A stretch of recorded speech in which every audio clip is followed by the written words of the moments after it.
Great. Thanks so much again, everyone, for being here for our Some of the Future side event, Common Security, the New Agenda for Peace, and the Pact for the Future, Redefining Security for the 21st Century. Today's event is sponsored by the International Peace Bureau, the Rosa Luxembourg from New York office, who has used their wonderful space here and provided us with some really nice staff in person. A special thank you to Mariana for handling the tech, for everyone joining on Zoom and streaming. It's also sponsored by the New York State, the Campaign for Peace, Disarmament, and Security, and Delas. I'm Emily Rubino. I'm Executive Director at Peace Action New York State, an IPB board member and a board member of the Campaign for Peace, Disarmament, and Security. So really happy to share all of you wearing all of my hats. I'm going to pass it to my co-moderator, Rafi, to also say a few words as we start today's event. Hi, my name is Rob Childry. I'm an intern at the International Peace Bureau. And our event today is based on the pressing global need for true multilateral governance. Critically, UN Secretary General Antonio Guterres emphasized this issue in his pivotal on agenda report for the severe fragmentation and deep hostility between nations that are being driven by military doctrine, nuclear armament, and geoeconomic competition. And Guterres' report informally recognizes that the antidote for this polycrisis is a philosophy of collective security. Secretary General Guterres' collective security, based on the principles of trust, solidarity, and universality, possesses the capability as a basis for a renewed United Nations that can overcome the challenges of shifting world order. And today, our speakers will elaborate on exactly how this doctrine can shift the paradigm. So. Yeah, so we have a really great lineup of speakers for you. Rafi and I are going to trade off introducing them, and then we will have time for a Q&A discussion, and then closing words after that. So we'll be there for about 90 minutes. And first, I'd like to pass it to Gerson, the president of the Campaign for Peace, Disarmament, and Common Security, to talk to us a little bit about the history of common security and its relevance for now. Gerson has 15 minutes. Thank you, Emily, and this to say it's a delight to be with Emily and Rafi, who I've done a little bit of work with. Emily's actually in my board and through the advertising it. And it's really delightful to met Monalisa. I'm going to work on written text, but that's your patience. I'll be focusing on common security, not collective security. So first, I want to thank Sean and Connor for organizing today's session, and to appreciate the many ways that the International Peace Bureau, along with the Old Center in Stockholm, Luxembourg, Stockholm, and my organization have been able to reintroduce and update the concept of common security policy. It's rooted in the ancient truth that no nation can achieve security at the expense of its rival. That only leads to spiraling arms races that we're experiencing today, growing military spending, and disastrous wars. And despite the differences, we know and learn that security comes only through creating mutual security with the nation's rivals rather than against it. I'm going to apologize for being a little wonky at the beginning, but it's my assignment here. Common security is actually a realist and not idealistic approach to stop the killing, to relieve suffering, and to ensure human survival. Those who advocate common security since the Pact Commission of the early 1980s have no illusions about how difficult common security diplomacy can be, or that it can address every problem that we face. But as we saw in common security's role in ending the Cold War, which has brought us to the brink of extinction, common security can open the way to international peace and to greater justice in international borders. So it's a little bit like a dinosaur speaking here, but there's some real lessons to be taken from the past. Common security diplomacy is as urgently needed as it was 4 decades ago. This is a time of intense great power and related geostrategic competitions. They threaten civilization and human survival.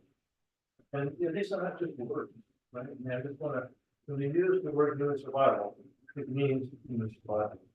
Warning of the dangers of nuclear war, the climate emergency, the rise of authoritarianism and misinformation, the bulletin of the atomic scientists' doomsday plot has been set at 90 seconds midnight for 3 years, the closest ever to apocalypse. UN General Secretary Guterres once wrote, "The world is becoming unhinged as geopolitical tensions rise. and it seems incapable of coming together to respond to mounting challenges. There are, in fact, disturbing parallels to the forces that triggered the First World War. As in 1914, there are tensions between rising and declining powers, arms races with new technologies, complex alliance structures, intensifying nationalism, territorial competition, and there's economic integration and intense competition at the same time, as well as wild card actors not least in the economic front. Yet, unlike Sarajevo in 1914, an incident, an accident, or miscalculation today could trigger escalation to thermonuclear war.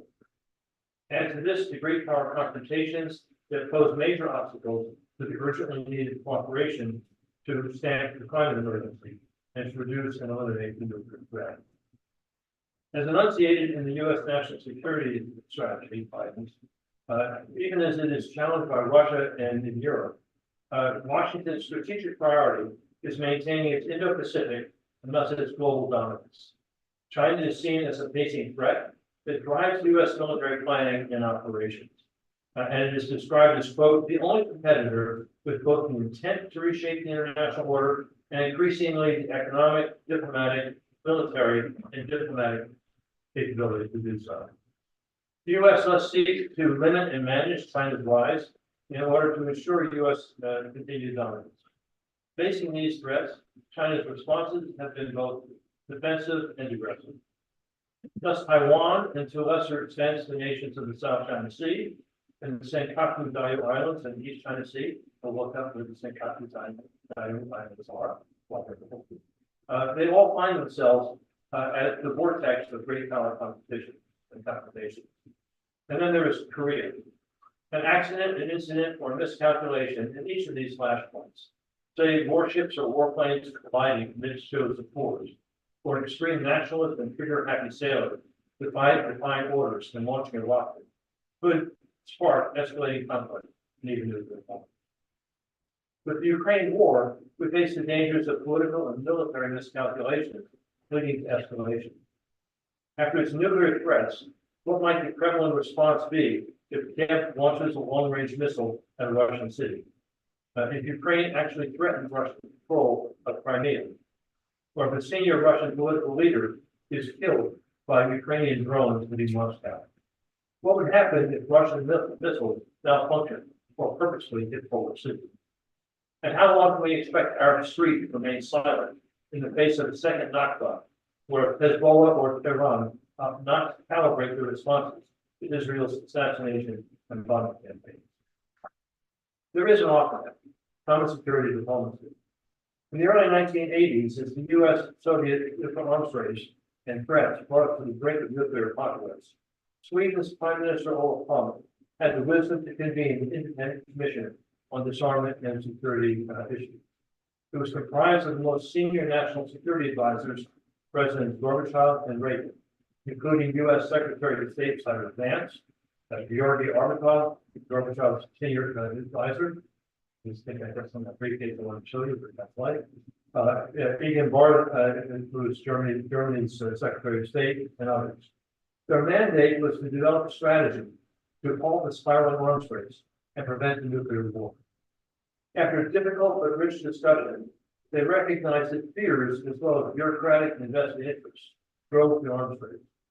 They agreed that when for defensive purposes, one side augments its nuclear forces, its rivals experience that as threatening and an escalation, and in turn responded in time, fueling and creating new fears and adding fuel to the arms race, spiraling.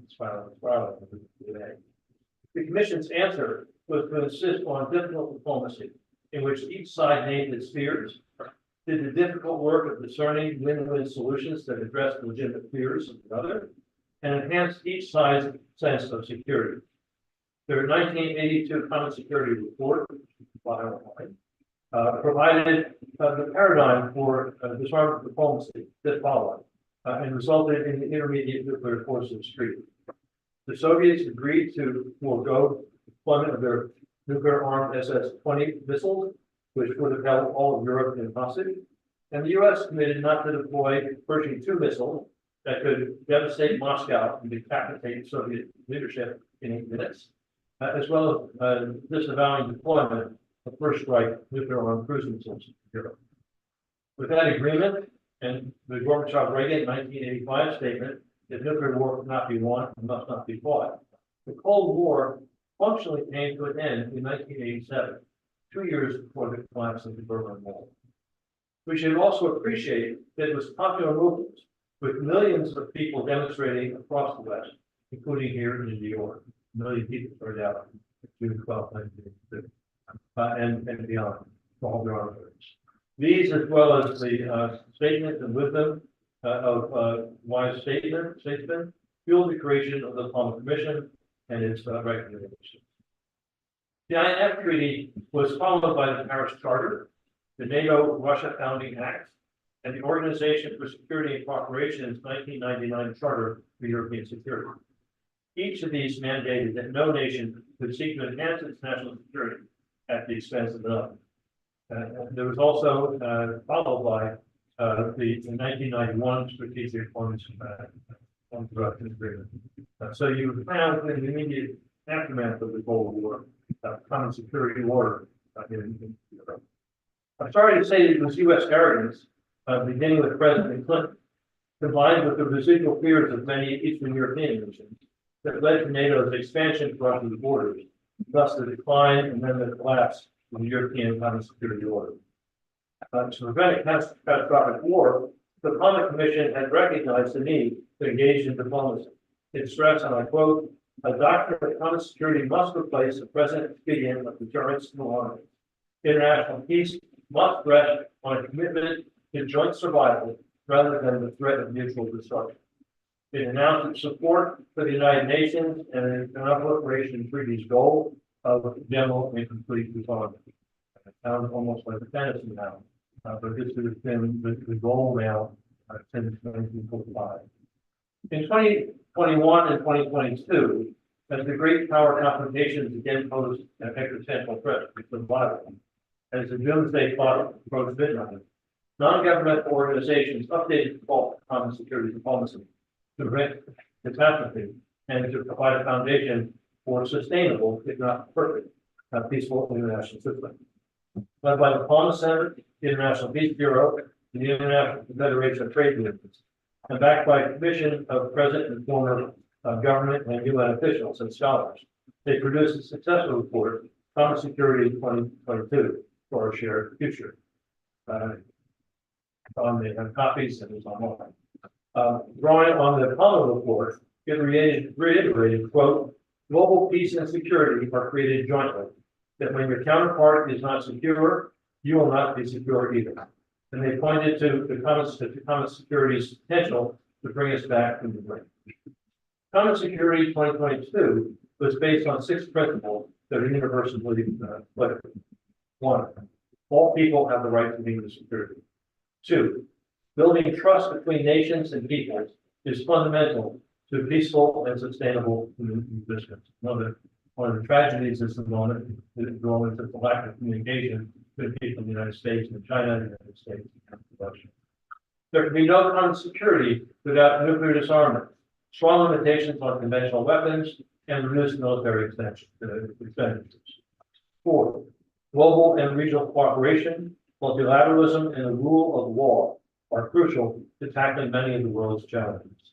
5, dialogue, conflict prevention, and confidence building measures must replace aggression and military force as a means for resolving disputes.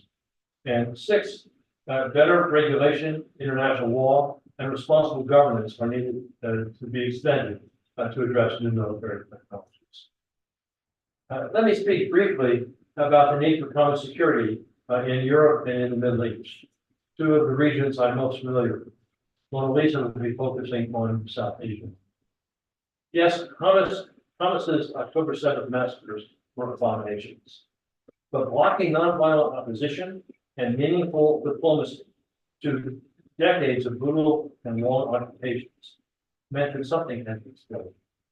Neither Hamas nor the Palestinian nationalism will be eliminated, even as there is no safe place for Gazans or people in the West Bank. Predictably, and tragically, Israelis have earned and suffered quiet state isolation. Israel's economy is flagging, and the country's northern and southernmost communities have become uninhabitable.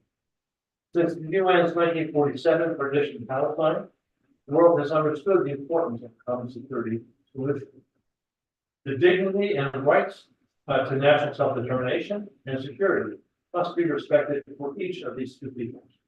UN resolutions, the Arab Peace Plan of 2022, and the sometimes secret 1970s and 80s negotiations between some of Israel's founders and senior PLO leaders all sought a path to a two-state solution.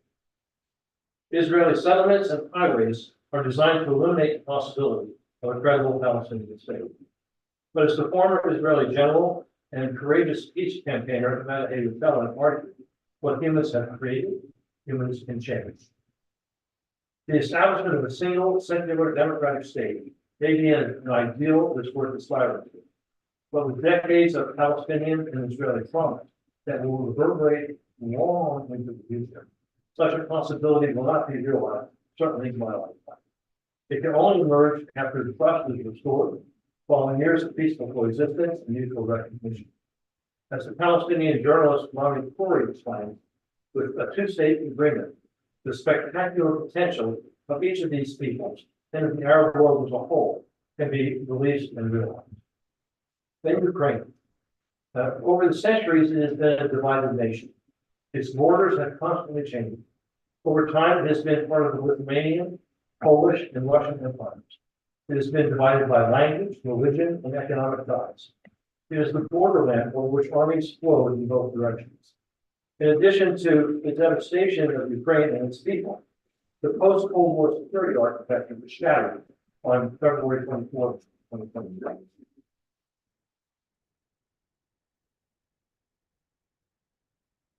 With that, went all the few remnants of trust and strategic stability that had been established over 60 years.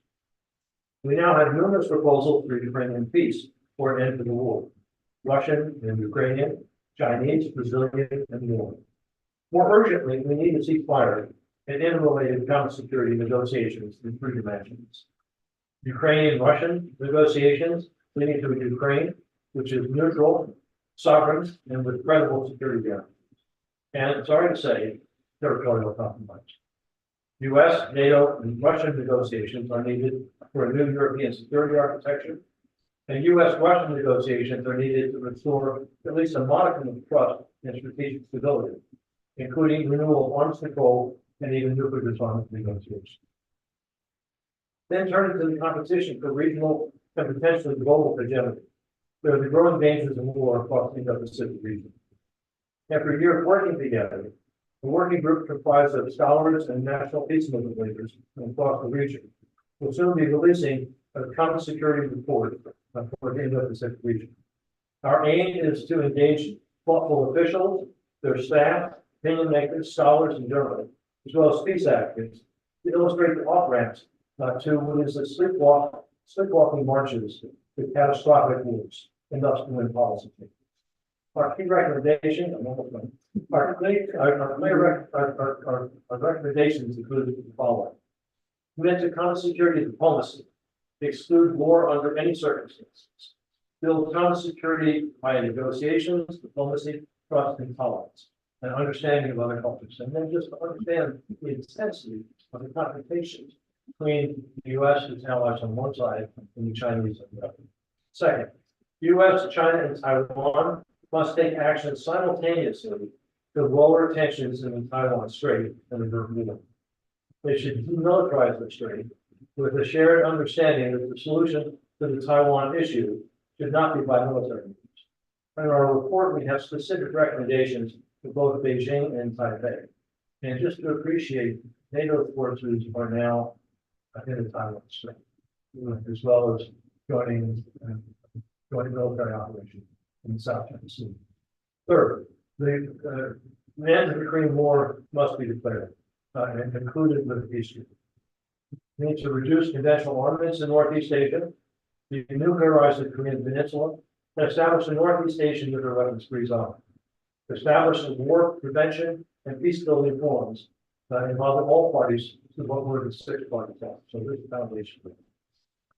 4, demilitarization and denuclearization of the South China Sea.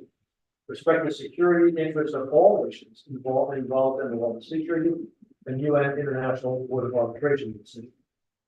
Multilateral and multilateral ASEAN-Chinese negotiations for the South China Sea Code of Conduct and region. 5, the legitimate security interests of small states must be respected by the major powers, not small states. The role of small states in facilitating regional security cooperation must be recognized and supported. 6, no first use nuclear policies.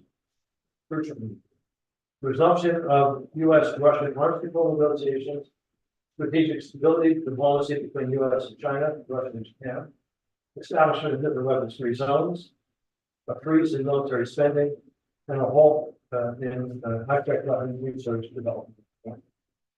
7, avoid the crystallization of strategic bloc building and related military alliances.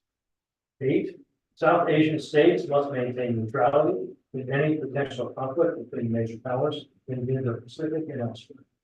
South Asian states must continue to use all channels of diplomacy to resolve outstanding issues between each other. And finally, the need for active engagement in peace movements nationally and internationally. This report is scheduled to be released on October 8th. It'll go up on the IPB webpage, on my organization's webpage. And we expect to have a international launch webinar on October 15th. In closing, let me cite a statement which is on IPB's webpage and on our own. By Noam Chomsky, who was among the greatest thinkers of the 20th century. Several years ago, Noam reminded us that we know the solutions to the existential threats that face humanity. The question, he said, is whether we have the political will. That's the question.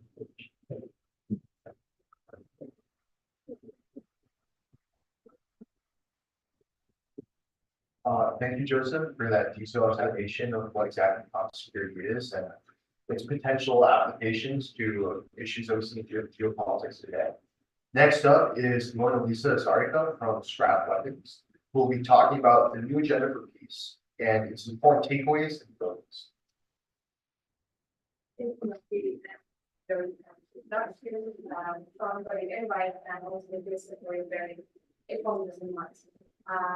name is Monalisa Hazarika, and I work as a consultant with the Scrap Weapons project.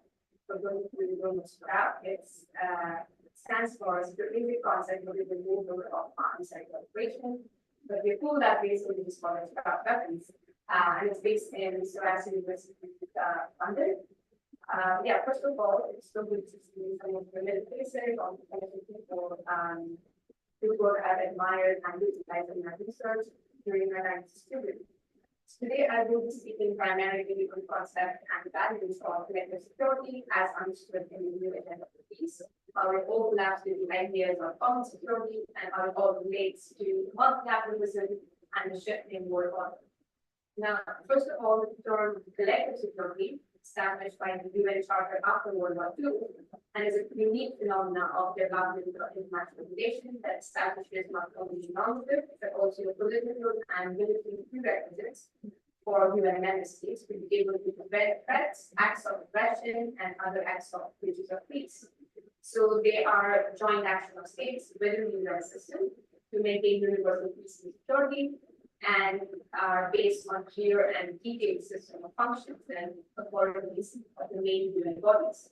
Now, this particular aspect of the collective security system within the UN became particularly evident after the Cold War, when instead of ideological confrontation, cooperation between states began to develop on not only on issues of collective security and global security, but also on problems of economic and social development, environment, fighting poverty, and development, and all of that require collective efforts from the international community. Now, we need to remember that the UN is shaped fundamentally by the willingness of member states, set the will to cooperate, and it was the call for quote-unquote improvement in relations between states, as said in Article 177/277, at the end of the Cold War, that helped forge consensus in the Security Council. Now, collective security system that UN bodies is centered around international cooperation, and from sustainable development, disarmament, human rights, women empowerment, to counterterrorism and protection of the environment. And this is dedicated to making humanity safer and more prosperous. However, multilateralism must recognize that the world order is shifting and that we must adjust to a fragmented geopolitical landscape. It must respond to the emergence of new conflict domains, especially in the advent of emerging technologies. Now, this is where the ideas of common or cooperative security and collective security overlaps, as they are essentially just different approaches to achieving security, but are also misused sometimes. With distinctions in their definitions, focus, intended audience, and recommendations, but nonetheless two parts of the same push to redefine what makes us safe. And it's a good segue away from the overly simplistic military definitions and towards more nuanced understanding of the various overlapping factors that impact the security of people within a state or a society. So, for example, common security considers security needs of all nations, including adversaries, when seeking to achieve national, regional, and international security. And the idea is that nations and populations can only feel safe when their counterparts feel safe. On the other hand, the collective security system is based on the idea that multiple countries will work together to prevent aggression and maintain peace. And if one member state is threatened, all the other countries will respond together against that aggressor. So the goal there is to deter the potential aggressor by showing that an attack on one country will be met by a defense.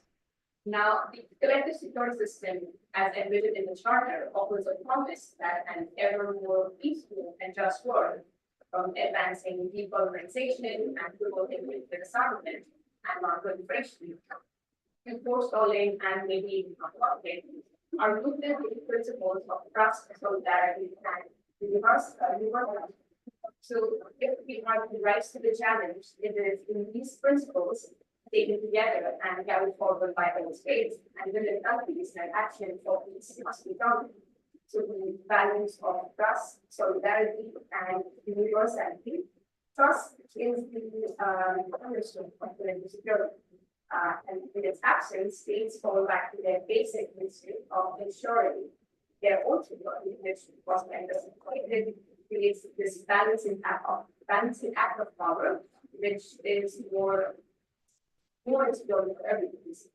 So solidarity among member states must be underpinned by the sense of fellowship that recognizes a collective duty to address injustices and support those in need. Again, the principle of universality is a cornerstone of international human rights law, embodied in Article 55 of the Charter and the Universal Declaration of Human Rights.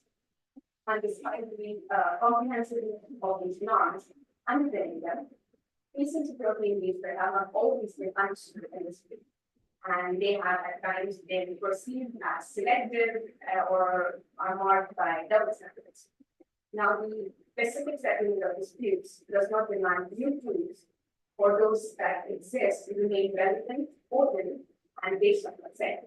However, as we all have seen, they fall short of their promise when the will of member states to deploy them on that. And as we all know, there are getting states to agree on an legally binding text is an arduous task, requiring years of negotiation and diplomatic deliberation, which at the end might result in the loss of momentum or a watered down version. And instead of employing the same resources to revive trust and efficacy in the existing framework and strengthening their ability to fulfill these aims, that are reflected in the purpose and object of their work, with potentially needing more robust results. So what we need instead of new ways to act collectively and cooperatively and move away from the logic of competition. So this prompts me to also mention some of the recommendations that the UN Secretary General highlights in his policy of the agenda piece on reforming the Security Council and also reinvigorating the role of the UN Assembly. Now, a Security Council that is more representative of the geopolitical realities today. and of course, the contributions that different parts of the world make to global peace is urgently needed.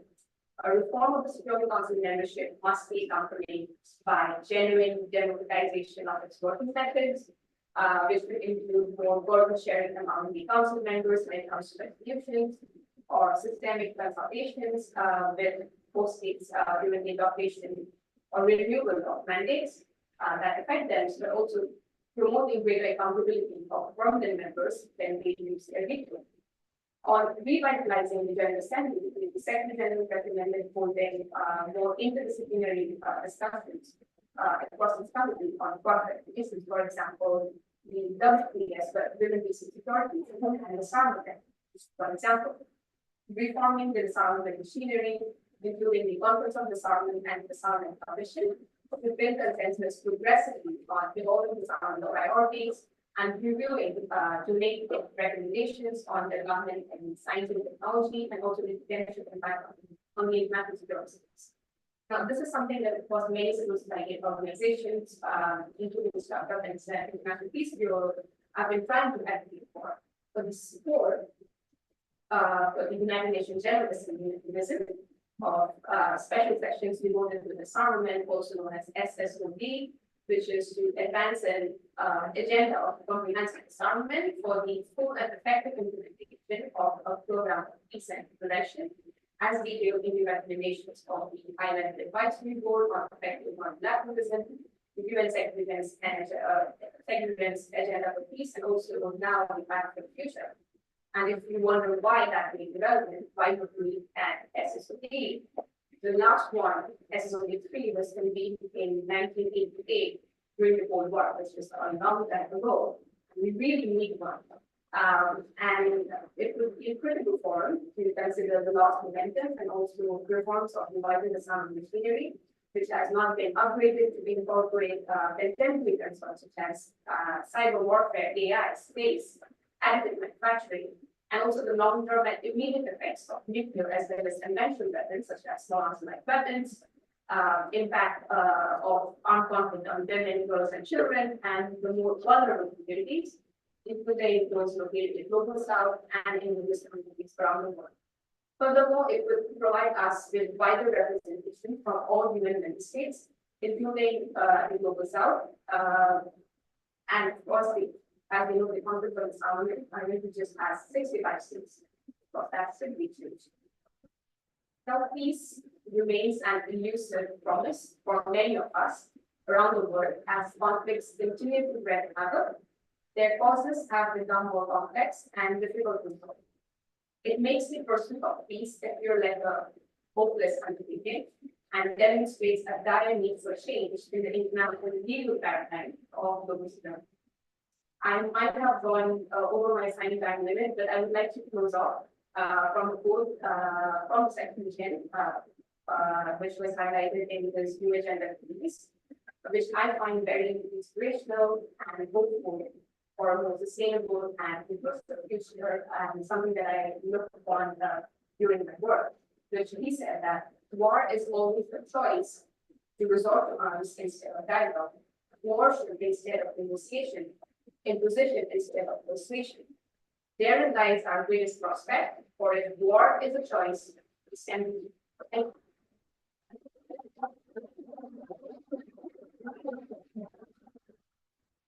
What was the last statement? If war is a choice. What? Peace can be a choice as well. Okay, thank you. Yes.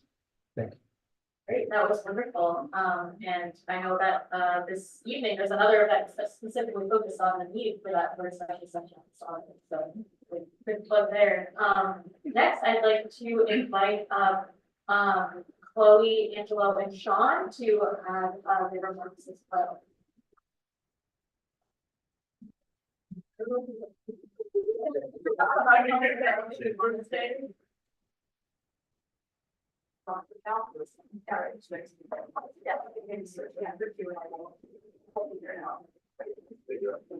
Thank you both so much.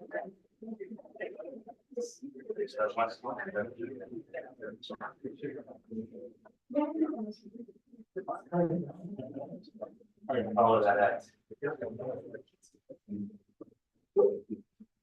Great.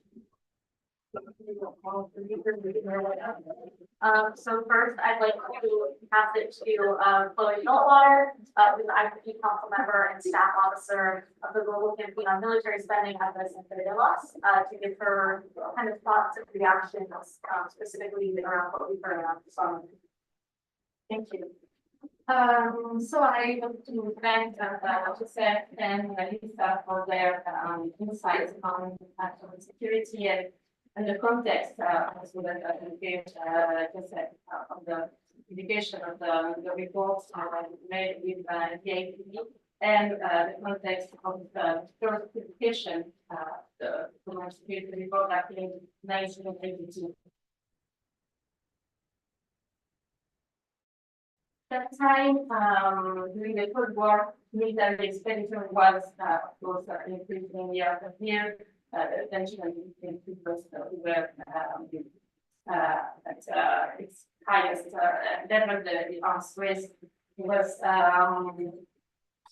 concerning, and that concern about the threats of such a high military spending created a debate between the social civil society and the academy about these divisions.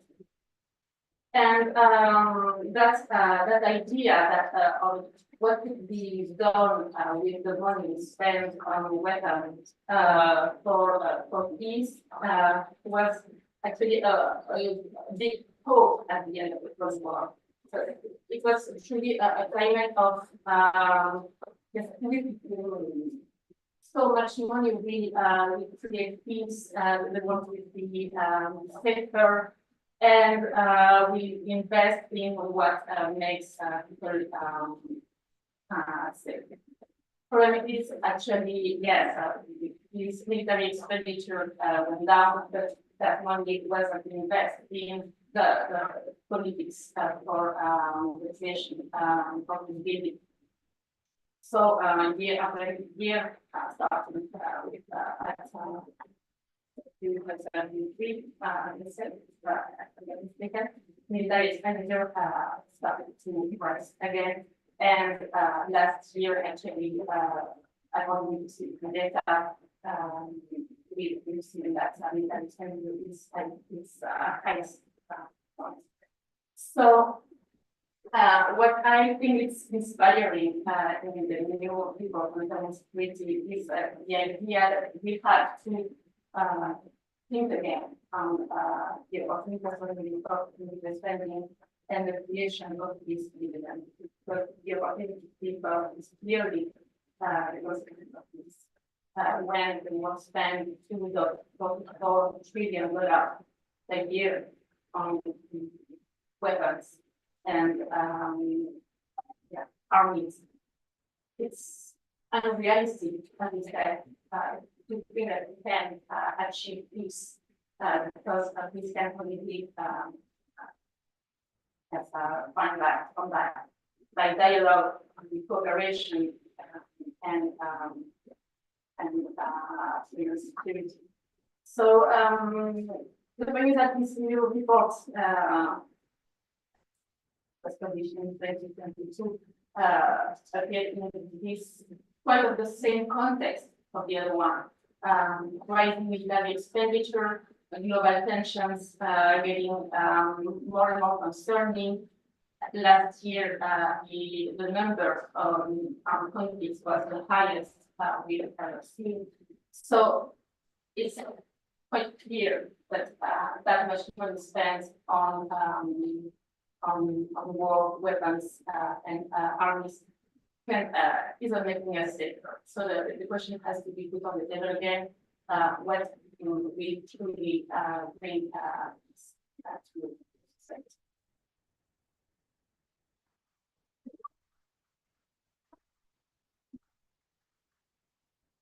Thank you for your illuminating remarks on global military expenditure and sort of historical continuity that has existed towards trying to lower it. Now I'll be introducing Angelo Cardona, who is a board member of the International Peace Bureau and also co-founder and president of the Ibero-American Alliance for Peace. Today, he will be speaking on the focal points of trust and cooperation in establishing Chloé. Thank you for that. Sorry for that introduction. Thank you for all the organizations that have made this space possible. To speak about trust in such a turmoil is a little bit tricky, to be honest. But well, when I was 12 years old, I was given an assignment in class. This was a group assignment, one of those assignments that you should read it. Now it's where with my classmate Jorge, and well, we had to meet up to come up with a class assignment. So we're just in constant communication to show up. And we have set up to meet up on a Monday, and he did fail to show up on that time. I was like, okay, what happened? So the next day at class, I asked him if everything was right. So he obviously had something. Then we rescheduled it for Friday. Again on Friday, he failed. He didn't show up. I was like, well, is this type of classmates that, doesn't care about the job or doesn't care about the assignment? That's what I thought. So then we rescheduled it for next week, but I did speak with the teacher just because it was the second time that this was gonna impact me. So my teacher said, well, okay, give him another chance, try to schedule for next week, and let's see if everything goes so well. So I just went to speak with him. He was telling me more about what was going on. I was like, okay, yeah, I understand this is scheduled for next week. Well, finally he did show up. So we ended up doing the class, like the assignment, and we ended up just having the grade. But just in the same way, I would say trust is just a matter of that. It's something we build. It's about showing up. So obviously, if someone doesn't show up, so you're gonna fail, you're gonna lose trust. That there's a great principle here. Trust can be regained. How do we regain trust? That's by showing up. That's the only way. We build this world only as we see many countries are not showing up. They are not showing up to their agreements, they are not showing up to what they have stated, to the resolutions. So the only way to regain that trust is make them to show up. So just outline up 10 strategies that we can use on why it's important to build trust. And yeah, just based on that, I think we'll be able to regain that trust. So the first one is talking down, to establishing mechanisms in which countries can communicate like openly about what's going on between nations. And I'll say the United Nations is a great place to do that. They have shared goals, our common agenda, or our 2030 agenda. I think it's an ambitious agenda, but it's something that gives us a sense of all of us who are heading towards that. And nobody will be able to get there alone. We need each other to learn to make that happen. So that's pretty helpful. Also having cultural exchanges, understanding each other's countries, the different backgrounds, learning to understand not what makes us different, but what unites us. What is that common thing that actually makes us unique? The fourth one would be economic collaboration, how countries can actually push forward for economic development in different regions. You're seeing economic impact in Africa, and in the farming we have spoken a lot about reinvesting in these countries that usually don't have access to capital. It's the lack of trust that banks have putting money into these countries. So there's a lot of conversations about reinvesting in these countries. That's very, which ties to exactly the next point, which is economic collaboration. Conflict resolution mechanisms. We need a better way to solve conflicts. They just went to the breakout, so that was start to take action, but in preventive measures to make that happen. There will be mutual respect for sovereignty. So understanding that each country is different and has a lot to play in the international system we have, and that each country is at the end sovereign to take action. engaging with civil society, opening up the door to young people, just like us. It's amazing, like here at the Summit of the Future. I've seen so many young faces. I'm really, really glad to see that. Because it means that okay, we're opening the gates for people that have not had the chance to be in these spaces before.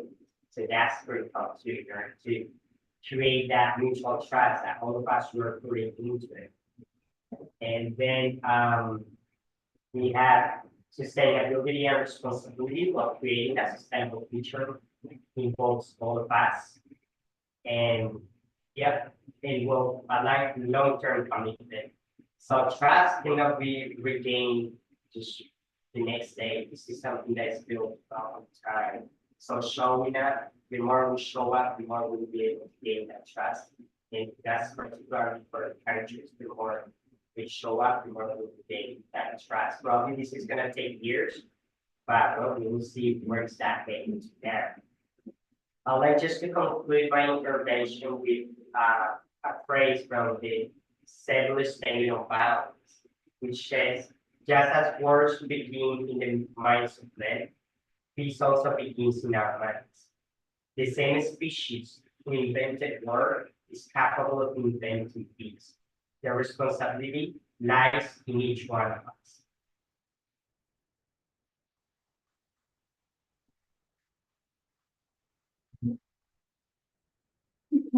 Angela, for those remarks, and for reminding us that the baseline custom operation really just start with showing up. The remarks and next I'll pass it to Sean Connor, who's Executive Director at the International Peace Bureau, to talk a little bit about this.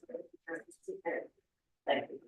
Yeah, just quickly before I go into my main speech, briefly to mention, of course, the subjects of disarmament and building trust present, as was illustrated earlier, in both the common security and collective security documents, agenda for peace. That disarmament, the process of disarmament and arms control itself is a trust building process. This is a way to build trust between nations, as I think it was quite clear from Joseph's stories as well, when we look back to the 1980s and we look to the INF Treaty and the reduction of nuclear weapons, immediate range nuclear weapons in particular, in Europe. This was a way really to build trust. And so I think it's very important to, we had these two back to back and just briefly connect them and say that one cannot be done without the other. Of course, a lot of times in the current state, people will say, well, now is not the time for disarmament. We don't have trust. We don't have, nations cooperating with one another. But it's not a one-way street. It also goes the other way. So to start with that, before going to maybe a bit more pessimistic notes, when we look at the Pact for the Future documents here.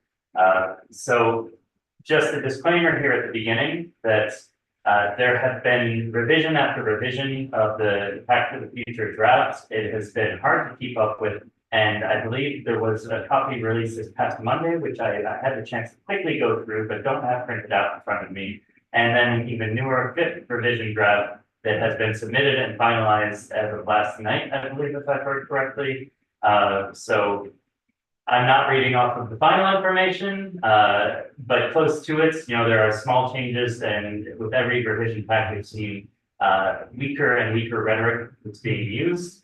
On one hand, this is at least, even if we have the lowest common denominator as the document, it is at least a document that all countries can agree upon. And so to have a bit of a positive take, if we have consensus at the end of the summit of the future, and the pact is through, that alone is an accomplishment. And one, I know many states have been working hard to make sure it happens. But at the same time, if that document is incredibly weak at the end of the day, how far does that accomplishment really go towards addressing the problems that we see in global governance, in interstate relations, intrastate relations as well? It will not be a complete change, certainly, of the system that we see. So I don't know how many of you have had a chance to read it. There are some really good terminologies in this. When we go to the values that are in the Pact for the Future, we have directly on the first page, among other things, the importance of human security, dignity, and a healthy planet, all of which are in this concept of common security and collective security. We have a recommitment to international cooperation based on international law, guided by trust and solidarity to the benefit of all for harnessing the power who can contribute to the sectors of future generations. So there is some very good kind of fluffy rhetoric, but that is in line absolutely with common security, collective security ideals. However, where I think the real issue with the Pact lies is, we have in the Common Security Report and the New Agenda for Peace concrete recommendations, steps that can be taken, as you heard with our previous speakers. When we look at the actions as they're listed in the Pact for the Future, there is nothing concrete, there is nothing that can really be seen as a finite commitment that X needs to be done by a certain date or Y will be done in this way.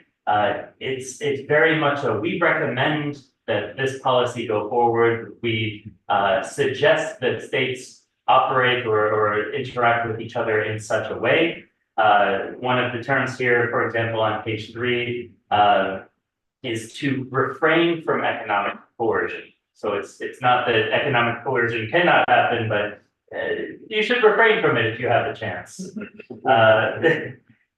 So this is kind of what we're seeing, and again, I'm guessing, but of course I haven't had the chance to read the most recent draft that's come out now to see if even all of the language is still in there. There are some points certainly when we talk about elements of peace. I think that are worth mentioning. One that was mentioned before by Monalisa is that the special session on disarmament.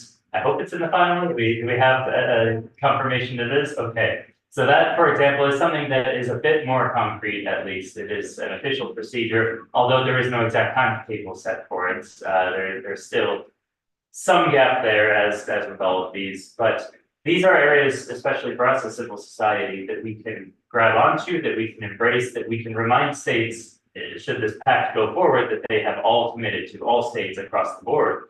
And that can serve as a way also to build trust, to some degree, at least. There is also explicit mention in the revision drafts, and again, I hope it's made it to the final, on the need for the elimination of nuclear weapons.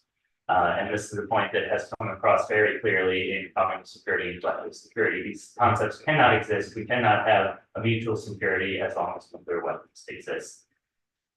Beyond that, it is, a lot of fluffy rhetoric. I won't go into sort of all of the specifics here. Intensified use of diplomacy, deeper international cooperation. There are, as we saw also in the Common Security, Collective Security reports, suggestions for reforms to the UN and global governance when it comes to Security Council reform, but also strengthening the General Assembly responsibilities. So there's a lot in this document, certainly, that could point us in the direction of peace. Whether at the end of the day, any states follow through, that's really the responsibility, I would say, for civil society, is that we have to use whatever we can from this, remind states of what they've committed to, connect it to the new agenda for peace, connect it to common security, and show these are the central lines. This has been done before, we have evidence, and we must bring it back. But it's only the beginning of what will be surely a long but important struggle for peace movements, social movements all around. We've had over the past couple of days intensive discussions with those in food sovereignty, in new technologies and how those are being used.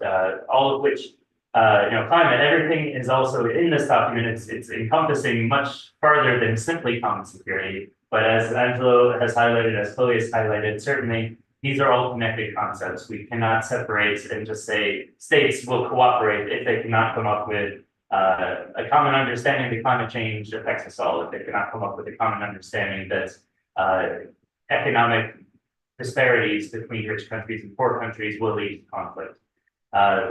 So it's a step.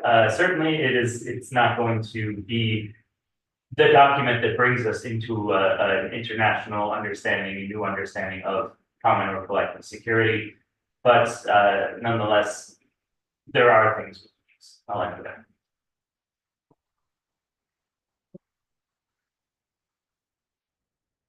Thanks, John, for addressing the deficiencies that exist within the Pact of the Future.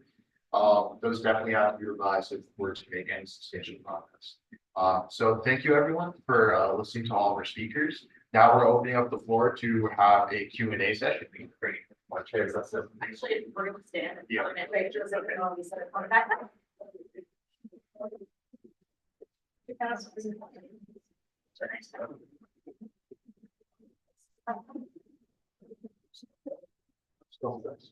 And I believe Mariana or Emily are also looking at Zoom if anyone has any questions, to add those to. But yeah, we're gonna start. Well, thank you so much. It was really interesting. I did an effort to just 2 questions, not easy questions. Okay, sorry for this. The first one is connected with trust and confidence. Now, what we discussed on this meeting, even the Secretary General and the policy paper focus a lot on trust and confidence. I'm sure, Andrew, that we will agree easily that discussing on trust and confidence, but then we are discussing about respecting international law. I mean, that should be the basis for trust and confidence. And honestly, maybe it's just a personal experience, but I'm sure that at least with the people who will find similar people, it is difficult to have confidence and trust in a moment where when the ICC or the another warrant against the Prime Minister of Israel, and you see him received as a hero in the Congress of the United States, it's difficult to have trust and confidence. Then, for me, my first question is how to base impunity. Honestly, in that impunity is one of the main risks for trust and confidence, and I don't know what is the opinion regarding this. That's one. Second is regarding the new agenda for this, that's for you. Honestly, the policy paper, you already mentioned to this in private conversations, it's not that bad, the policy paper that was released in July. And somehow I felt that it opens the door to working on national action plans for the states will take the responsibility and will promote these policies, of these policies. So, honestly, the fact for the future of the last draft, honestly, I have lost the count and I don't know which one I read. Okay. But it's more general. Well, I would like to know your opinion and if you see an open door for pushing on states, regions, municipalities to say, hey, that's a moment to work on maps and municipal policy. Thank you. Who would like to start addressing the additional opinion? There was a thought, but I can start and then I go. So, listening to you, it brought to mind the course I took a million years ago on international law. This was at Georgetown School of Foreign Service, and Bill Clinton was one of the people in the class, so you get a sense of the context here. And the basic lesson that the professor wanted to teach was that international law is what those who have the power to impose it say it is. I wish it were otherwise. But I think that's how the ultimate game gets played. So then the question comes to be about power. Who is it that presses the governments to do what they need to do? And that's when it comes to the social movements to insist that what we believe to be decent international law, the ICC, for example, needs to be respected, right? That Netanyahu can come to the United States and not get jailed. That's if you will, a weakness of our society and our democracy. But I would say that ultimately, power rests on the people, and we have to push in that way. Just to go back to the period of the 1980s, in my talk, I made reference to it was really the pressure from below that forced Reagan, Charlie Reagan, to change his policies and to move toward sincere negotiations with the Russians. So there were 1 million people here in New York on June 12, 1982. That was a kind of political force that Reagan recognized he had to accommodate to, and led him then to engage in the serious negotiations with Russia. So no easy answers. It doesn't come from the sky. It's about social movements ultimately making demands on those who ostensibly hold power. Yeah, thank you. So just coming back to what Jeff said, was saying, paralyzed people, I love that. And honestly, yeah, that's a heavy topic, but I'll say that times are changing. Now we're seeing how countries that didn't step up before are stepping up now, but South Africa making that challenge that I said, that's something historical. And I'll say that the US is losing traction globally. We are seeing how little the world is shifting to a new world order. So we don't know how that's gonna look like in the future. But I'll say definitely something is changing. And I never have seen the US so isolated like the same as Israel. So times are changing, and I'm just coming back to what Joseph said. Paralyzing the people and making people is actually stepping up. The solidarity movement towards Palestine's all across the world. It's like right now we can see each other. So I'll say times are changing, and now we are aware of it. Probably before it was harder, but now it's like, okay, social media, technology is opening up a whole new array of options for us to see. So that's cool. And Sean, do you want to address this question? Yeah, I'm gonna start by plagiarizing Joseph just now. The pact for the future means what those in power want to mean. It is vague enough where they can interpret it in the way of their choosing, and therefore it certainly rests on us as peoples to enforce those parts that we do. But there is a lot that we can grasp onto. Again, it's not strong enough, and certainly we'll be fighting any political leaders every step of the way on what it means. But just to give, I guess, a few examples here, I'll dig through and see. Action 13, we will redouble our efforts to build and sustain peaceful, inclusive, and just societies and address the root causes of conflicts. The fact that root causes is mentioned here is nice, but of course it's so vague. What are the root causes? And it's completely up to interpretation. At the same time, they do in the subpoints under the action, for example, mention the concerning growth in military expenditure, which is something, again, that the fact that they claim to be concerned with the fact, they say, okay, if you're really concerned, then do something about it. It's really, you have to sort of twist what's in here to use for the way that we see peace. While they will certainly use it for theirs, but there are these general statements, ensure military spending does not compromise investment in sustainable developments. So all of these, I think, I'm a bit of an optimist, I'll be honest. So I do see, ways where we can quote some of this and put it back in the government's faces. I don't think they'll accept it quite clearly because it's not concrete enough for them to say, well, okay, then you're right, we'll do it this way. They'll say, no, we believe in that, but this, that, whatever. But yeah, I mean, it's all throughout here. It's really that same sort of rhetoric time and time again. Nothing really too much more concrete. So yeah, I don't know. Personally, I do see some opportunities, but it's certainly also not enough. We need to push the states to go beyond what the commitments are here. We will promote cooperation and understanding between member states, diffuse tensions, seek pacific settlement of disputes, and resolve conflicts. So if they're agreeing to seek pacific settlements to disputes, again, we can say, well, you're not actually doing that. You are engaging in a military campaign. Where are your efforts for pacific settlement?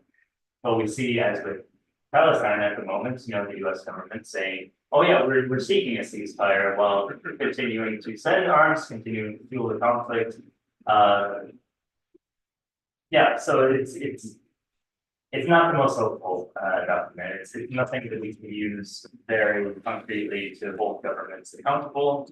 But the rhetoric is at least in line with some of the rhetoric that we're using. That's the most hopeful I can do. Sorry. I think we have one participant. So it's Dina, which is to make a few points on what has been shared thus far. So she's going to be speaking through the Zoom that we have. Yeah.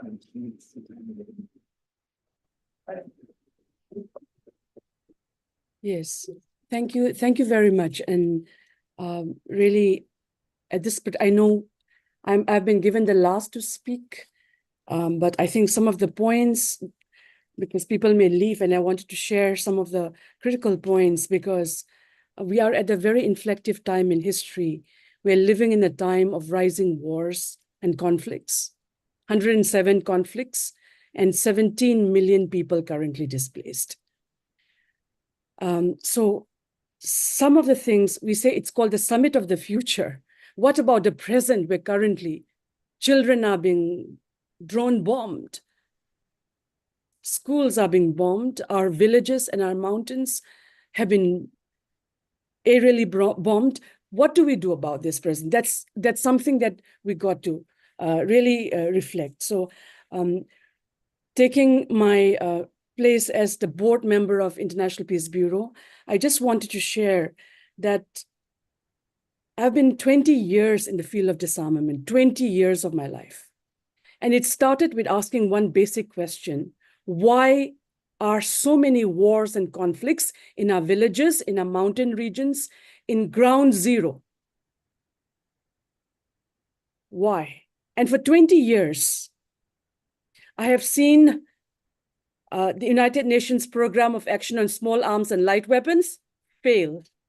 I saw the Arms Trade Treaty fail.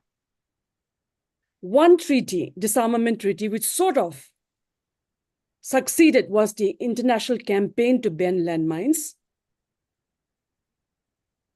and also the Convention on Cluster Munitions. The question that we need to ask ourselves is the fact that what is happening that for 20 years we have been working, and we don't want the next 20 years that disarmament works are seen as projects of universities.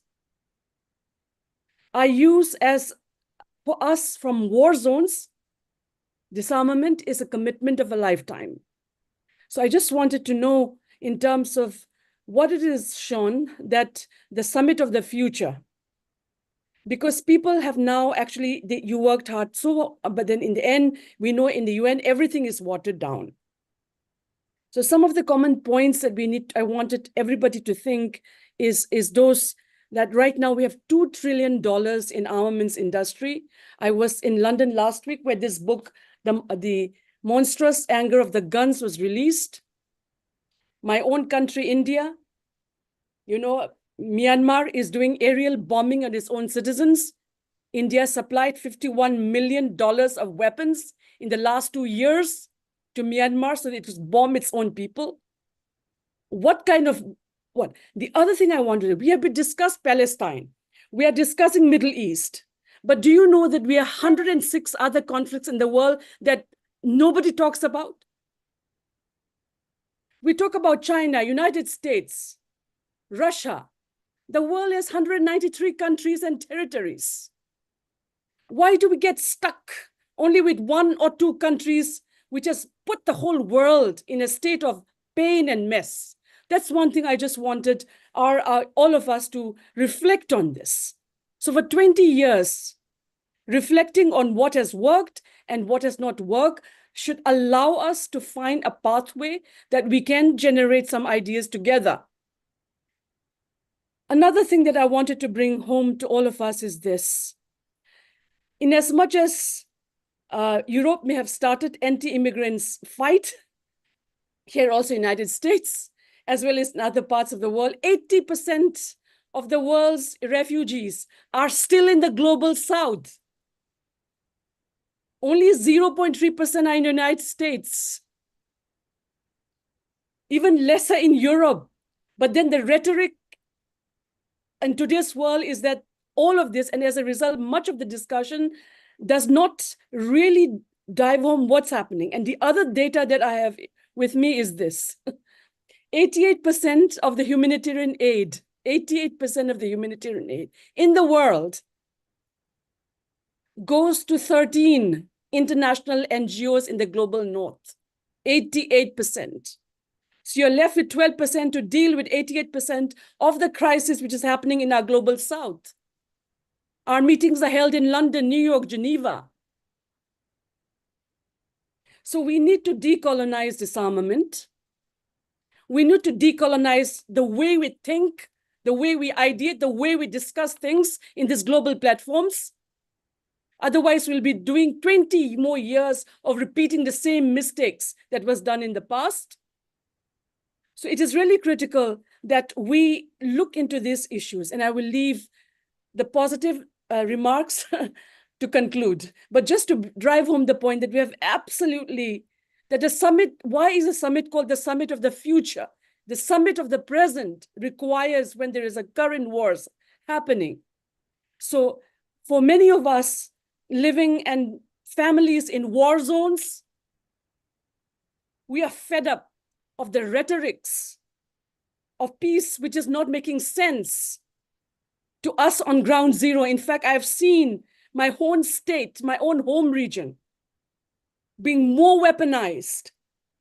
We have more like young people picking up arms. We are not going into disarmament. We are going into a more rearmament mode than ever before. How are we going to tackle these? So these are some of the things that I wanted the panelists to reflect on. Thank you.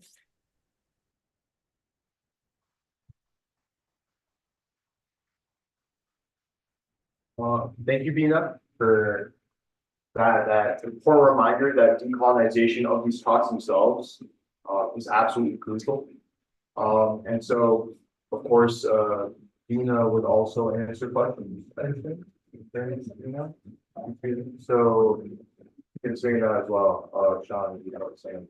I can respond limited to this question. I mean, these are questions I think we're all asking ourselves, and things we all want to know how we can do this work better, how we can make sure that in 20 years from now we're not in the same place we are now, and have different approaches. I think the summit of the future, at least the vision of the summit originally was that in mind. How do we make sure that the future is better than this moment right now? But certainly, I think it's become less about that, as we see with the Pact and the watering down of the rhetoric. And again, it falls on us to address both what is happening at this moment, to use all of our efforts to stop not only what we're seeing in Ukraine, Gaza, but also in Sudan, in the Democratic Republic of Congo, in Manipur, in Myanmar, in the Korean Peninsula, so on and so forth. So many different contexts, so many different conflicts of different types going on.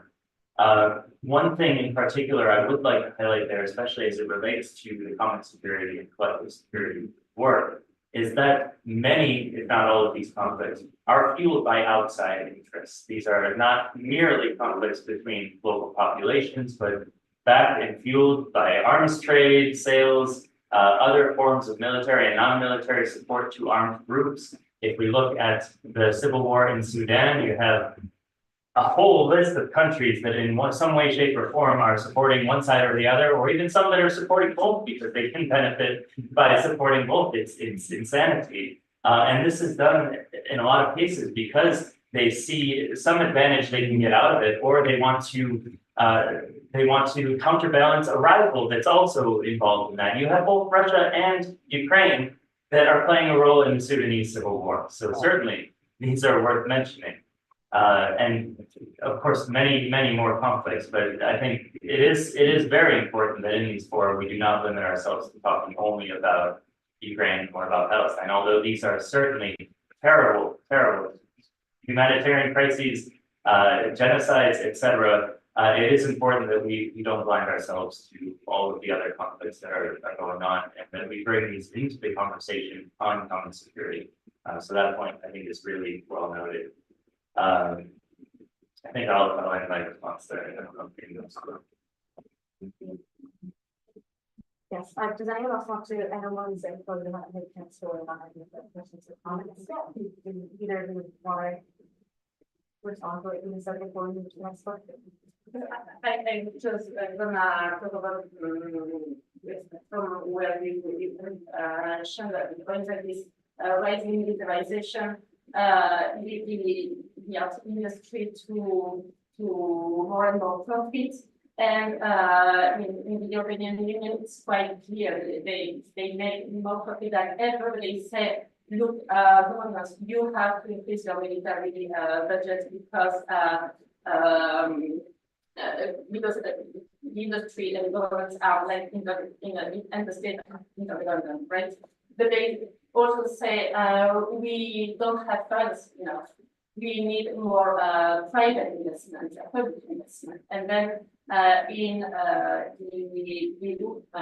European Union, they try to access sustainable finance, and they put themselves. They create this narrative that says that security is a precondition of sustainability.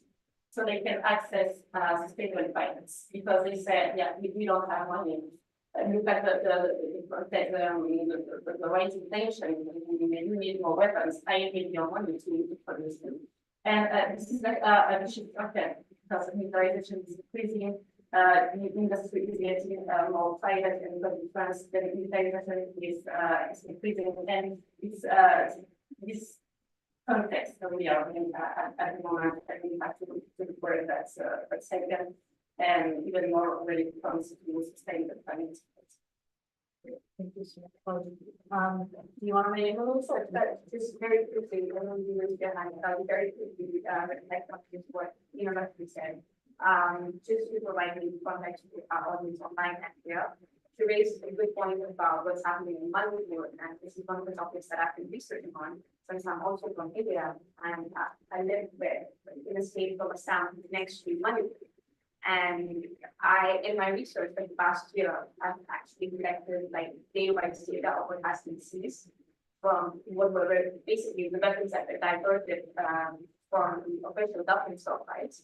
And what they found was, and by the say law enforcement, which includes a mix of like mortar bombs to shoulder-fired grenade launchers to other small arms like weapons.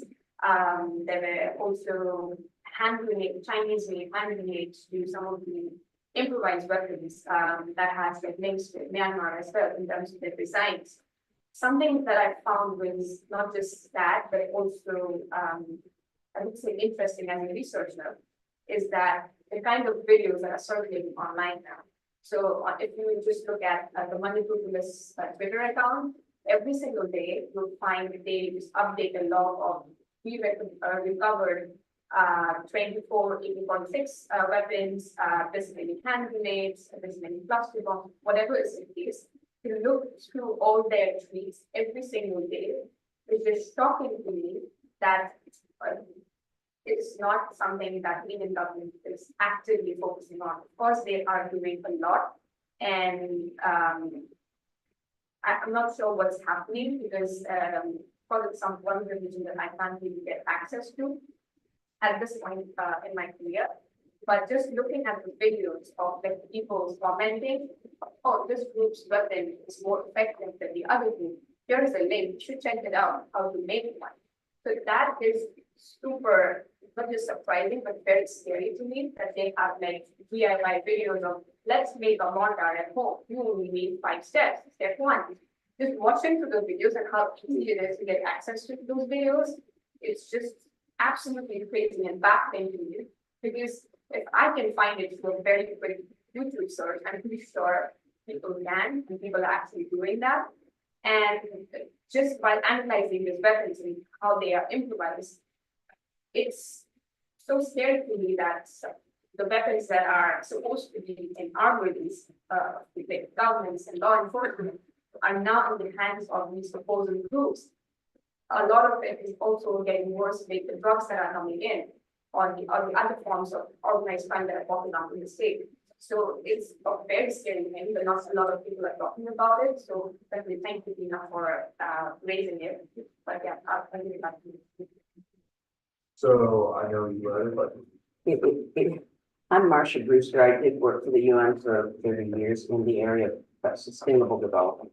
So I was often in the room when they were doing the negotiations, and I was mostly in water. So it's discussing, transboundary water and things like that.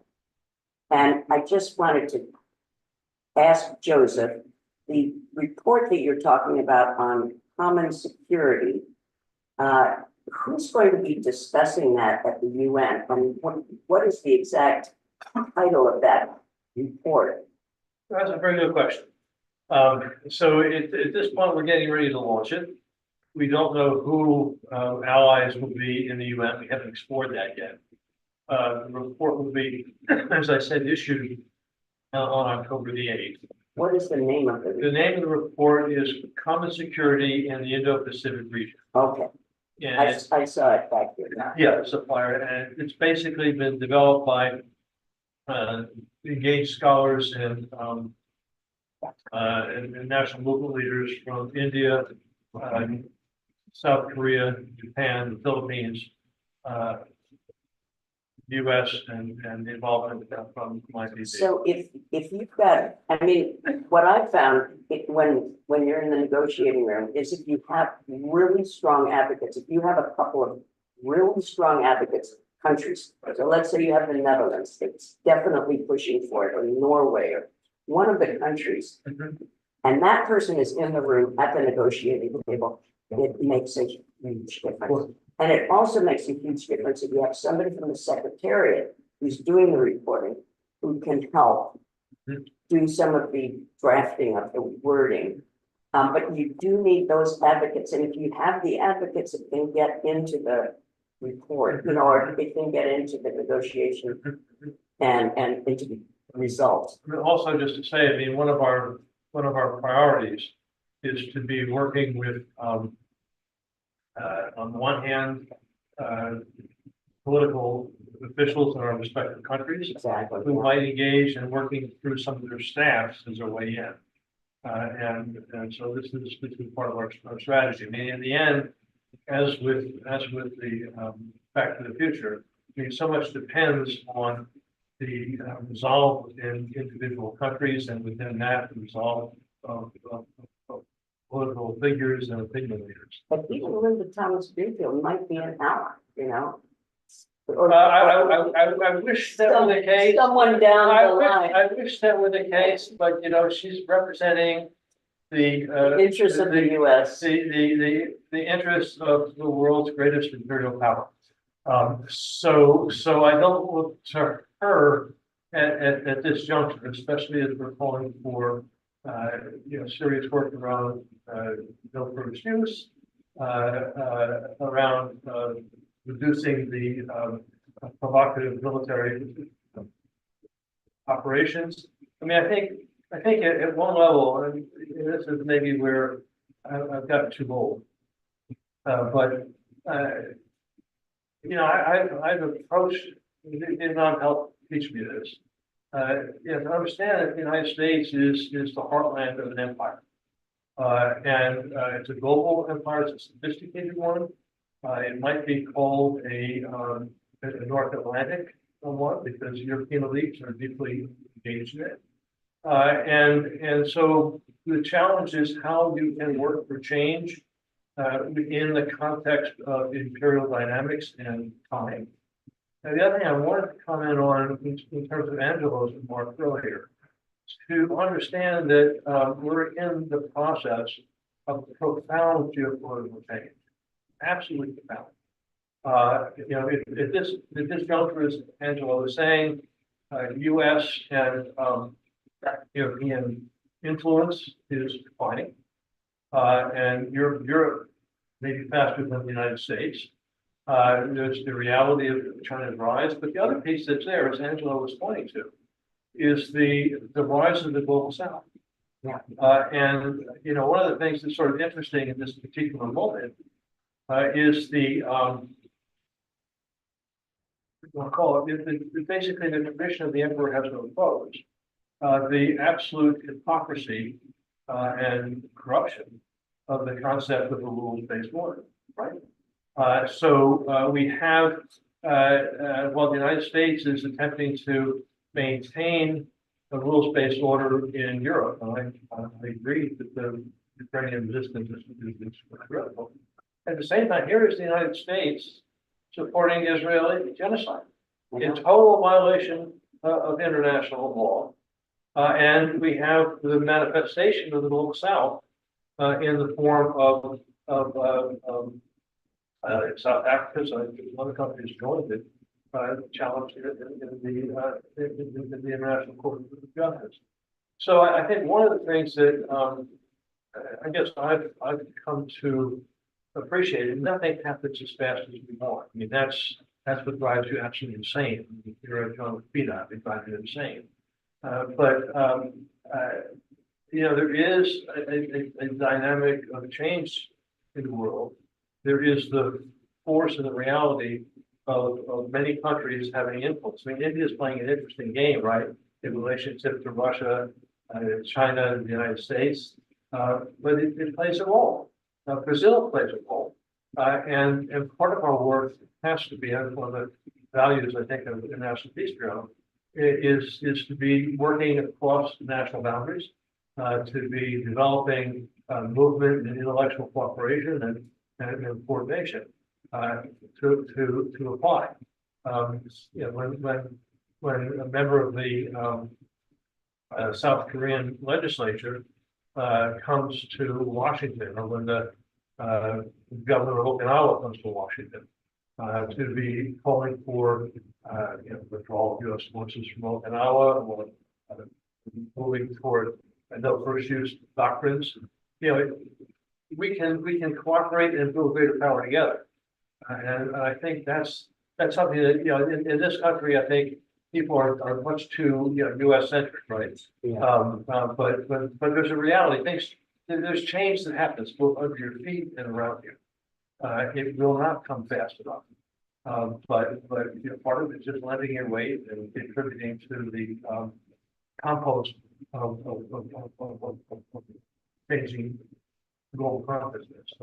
So hopefully somebody from the global south will be discussing your report at the table. It's going to be in Chinese, it's going to be in Japanese, it's going to be in Korean, it's going to be in German, it's going to be in French. So you know, it's the idea is not to be in a U.S. I mean, it's initiated coming out of discussions with people in East Asia, and it's important to get out of, if you will, the American sandbox. Thank you for these great questions. We're already slightly over time, so I'm going to turn it back to Dina, who I think wants to respond to some of the comments. And then Dina, if you could go straight into closing remarks, that would be great. Yes, thank you very much. I know Joseph has agitated all of us, making us feel a sense of anxiety, and that's where I am going to come in terms of, first of all, our recommendations are that please stop confusing us. What earlier it was called human security. If you remember, human security was the big agenda. Now it's common security, and now the General Secretary says, Secretary General says collective security. So please, we need to come up with a terminology which we can impact us. What about, earth security, a universal security, so that every human being, child, person, anyone can feel a sense. I think we need to really drive home this point to tell those who are warmongers, stop, sort of confusing us, and say, let us call it security for all humans, human security, people security. That's one. Number two, what is really important in all our conversations is that it is indigenous people, 476 million, living in 90 countries and territories, who have seen genocide. Before 500 years of genocide was committed on indigenous communities. They've survived to tell the story. So in our work on building common security, on people security, collective security, we must put indigenous people at the center, at the heart of what we do to decolonize disarmament, to ensure that we build a better world. And finally, what is really important is this, for example, we are thinking about ideas to come from theorists. But let me tell you that the Haudenosaunee today, I would like to recognize the Lenape people on whose land that we are having this meeting, the Lenape people of indigenous people of here. And many of the, we have from the 12th century, we have the great law of peace of the Haudenosaunee people, where Sean comes from. So where we have so much of wisdom in many of our indigenous pathways in peace building that we have not even considered. So my final assessment is that the summit of the present and the summit of the future must ensure that those forgotten, marginalized communication people who have seen and survived wars and conflict, and survivors should be at the center of what we do to prick the conscience of states, nations, and communities, that we need not only to decolonize disarmament, but to ensure that we puncture the military industrial complex. And we also have a humanitarian industrial complex that we got to collectively puncture to be able to bring the peace that we deserve. And this year we had the Global Summit of Indigenous Peace Builders, in which we are building the idea of Indigenous peace building as a pathway to healing people, peace, and planet. We are traumatized because of these wars for centuries, for years, intergeneration, youth, young, women, men, children who have been affected by these wars. We have to now then ensure that we bring these collective pathways together to bring the justice that we deserve. As we said, bringing change cannot be a 9-to-5 job. It cannot be a project. It is a work of a lifetime. And thank you to be with us together in this journey. And we hope with IPB and other partners, we will continue to soldier on, because as Sean and we all said, we will not repeat the last 20 years of mishandling disarmament at global platform. The survivors have known that this cannot be the pathway. The good news is we now see the light at the end of the tunnel, and we follow the light, the sun, and as we continue this journey. Thank you.